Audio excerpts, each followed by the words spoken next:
Hi. Can everyone hear at the back? Okay, my name's Chijoke, and the truth is, I didn't actually prepare a story. The consequences we're going to find out together. Yeah.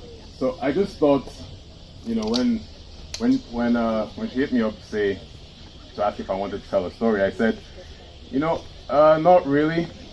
It doesn't feel very good. I don't know. Maybe it does for some people, but I don't know. It just doesn't feel very good to sit in front of a bunch of strangers and say very intimate details about my life. I don't know if I've come to that point yet. Maybe I need more therapy. But I thought it was a good opportunity to just, share my contemplations about some stuff. Particularly things that happen on Twitter. So I'll just start with this thing my friend at the back there said to me one time. He said that Twitter arguments are a form of mental masturbation. I kind of agree now. And this was after I had and it's very recent too, what I'm going to tell you guys about. It happened about 2 weeks ago. I had this very unsavory exchange with a friend of mine online. And I don't know, maybe I'll refer her to this video to hear the rest of my thoughts.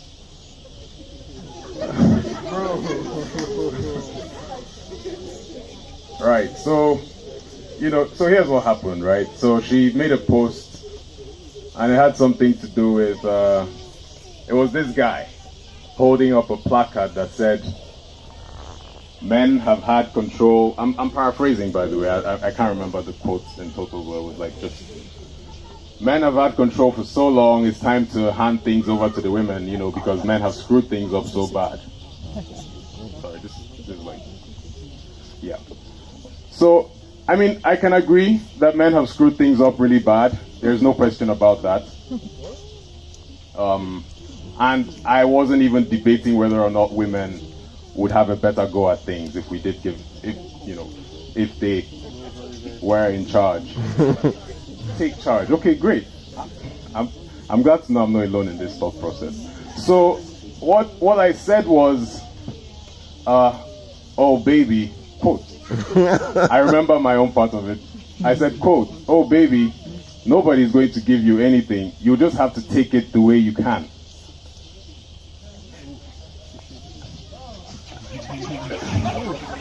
I'm waiting to see if there's going to be any outrage from anyone else. And she goes off on me. She's like, "How dare you? We should take it how we can."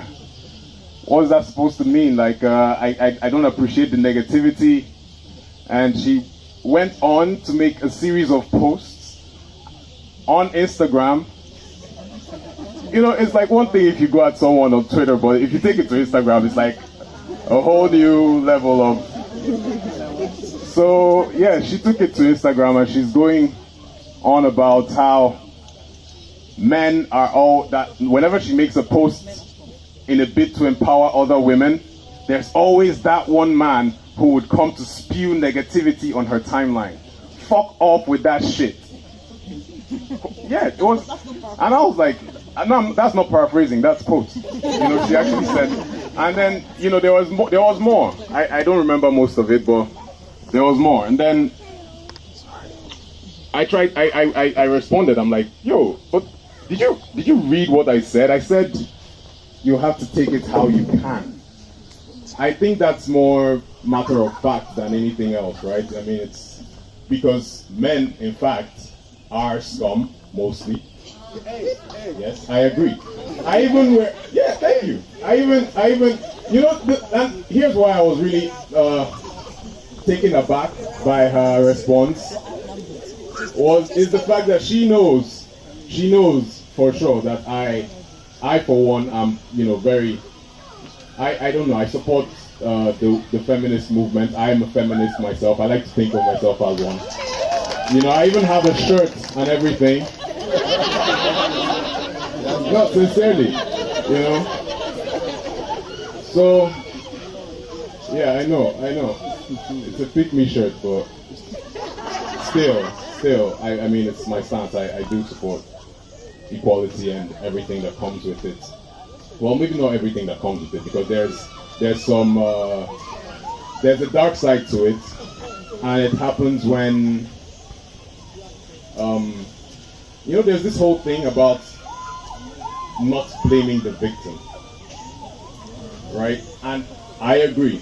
In fact, I had a very heated spat with my friend who's recording me right now about how I'll digress for a second and then come back. Well, our spat was about how Igbo people shouldn't be so bitter about the stuff that happened before and during the war, or even after, and that we should just move on and deal with it.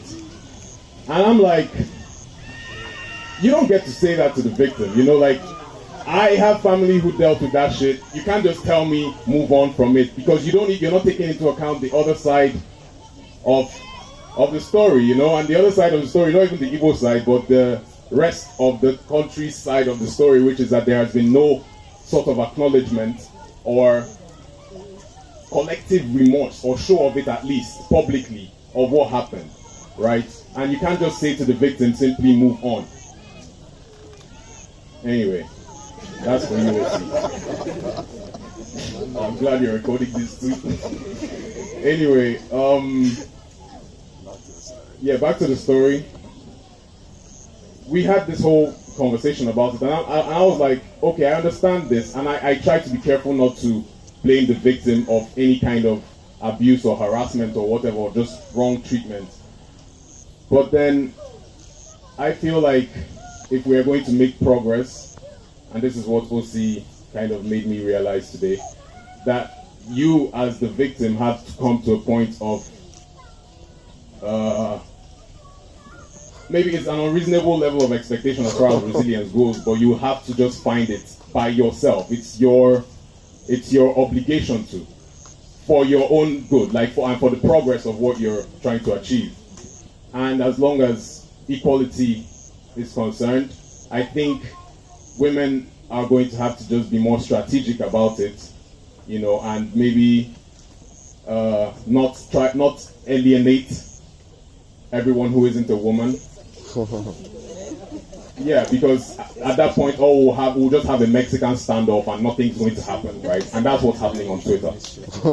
So, anyway, she and I are not in speaking terms right now. We had this whole back and forth online about the whole thing. I'll tweet a series of, and that's why I started by saying it's like mental masturbation, because you get out of your system eventually. So she had a series of tweets, and I wake up at 5 in the morning, like most people, and I just, I grab my phone and I open Twitter. Oh no, I'm okay. Anyway, so I'm there and I'm like, really, you think so? I mean, I bring out my phone now and dig into those tweets, but that would be too much. But anyway, I was like, And she kept on saying all these things about how men do not understand, and that we do not have a right to suggest a way forward. And I completely disagree with that.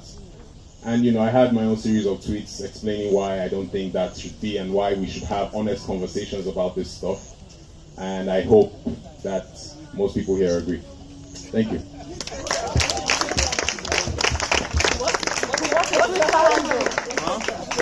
Oh, my Twitter is my Twitter is at CJ Factor, CJ_Factor. I will find you. We will find you. He also has a podcast. Yeah, my podcast. Well, it's kind of. I had to get a full-time job because podcast sounds very lucrative if you. Yeah, you see. So I haven't really recorded any new episodes, but if you want to listen to the old ones, it's The Wolf Cries of a Third World Millennial. Yeah. It's where I, yes. All right, thank you guys.